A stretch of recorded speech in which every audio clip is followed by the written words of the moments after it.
When you're in the position of an outsider, talking to someone and listening to them retelling a story, an event, an experience, or anything involving words at all, you're supposed to be engaged in the conversation. You can't just nod and smile. You have to take part and you have to react. But how can you do that when the content of the conversation, the vocabulary, or even the feelings are too specific to the culture and you don't know anything about it?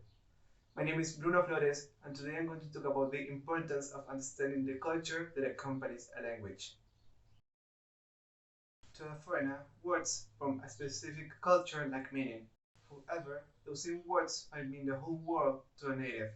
That is why it is essential to learn about culture. It goes hand in hand with language. You need to know both in order to understand them.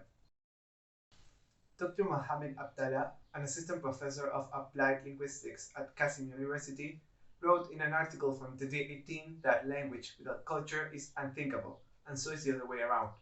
They mirror each other. They are inseparable. For example, think of Argentina, the country where I'm from. Here, there is this thing called mate.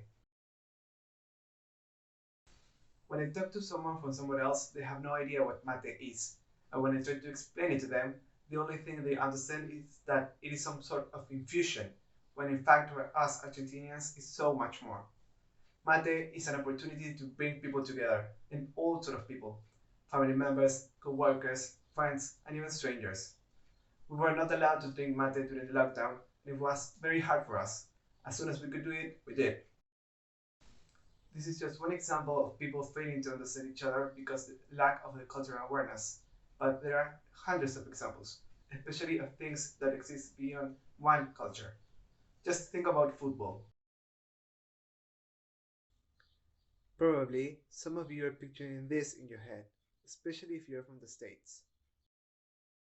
But if you're from anywhere else, I bet you thought of this instead.